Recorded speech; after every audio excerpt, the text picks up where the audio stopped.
রান্না করার সময় সব এলোমেলো, এইটাই আমি তারপরে গোছাতে। আসসালামু আলাইকুম, সবাই কেমন আছেন? আলহামদুলিল্লাহ আমি ভালো আছি, আপনারা নিশ্চয়ই অনেক ভালো আছেন।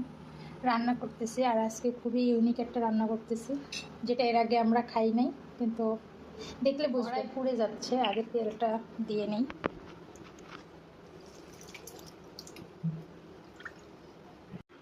রান্না করা তেমন কোনো কষ্ট না, আসলে মশলাটা করাই মেন কষ্ট। রান্না করব মুরগির মাংস দিয়ে কচুরমুখী। এখানে আলুও নিচ্ছি, আলু আমার মেয়ের জন্য নিচ্ছি।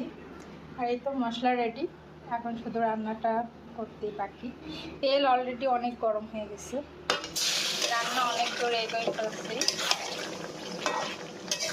সব কিছু দিয়ে মশলা দিয়ে মাংসটা, আর আলুটা মাংসের সাথে দিচ্ছি। আলুটা যখন মুরগির মাংস কষানোর সাথে দিলে ওটা ভালো করার সময় সব এলোমেলো, এইটাই আমি তারপরে গোছাতে হয় আস্তে আস্তে, যেহেতু একাই সব করি। এই যে কচুরমুখীগুলা এখনও দেইনি, দিব একটু পরে।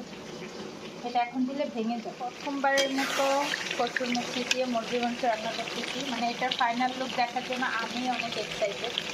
আপনাদের কিছু বলবো যে ফাইনালি কেমন হবে। এই হচ্ছে আমার তরকারির ফাইনাল লুক। এখন আমি এটা বাটিতে তুলবো।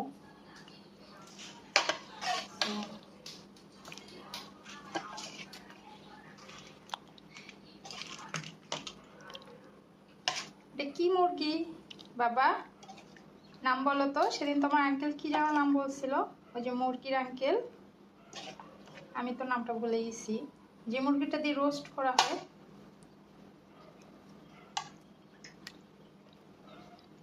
আমি একটু লবণ টেস্ট করছিলাম, অনেক মজা হয়েছে। তুমি খাবে? বাবা, এটা কি সত্যি কথা?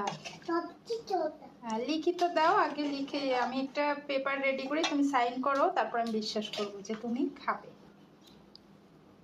আমি কচুরমুখী আর মুরগির মাংস দিয়ে যে তরকারিটা রান্না করছি, ওটা এখন ট্রাই করার পালা চলে আসছে।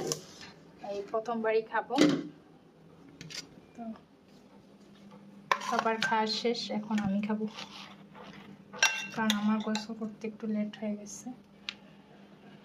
কচুরমুখী কই বাবু? যদিও অ্যালার্জির ভয়ে আমি এগুলো খুবই কম খাই, তারপর ট্রাই করি।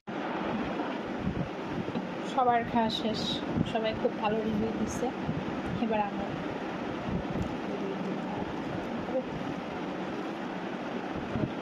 একটু সালাদ নিয়ে নিই, মাংসের সাথে একটু সালাদ হলে ভালোই হবে।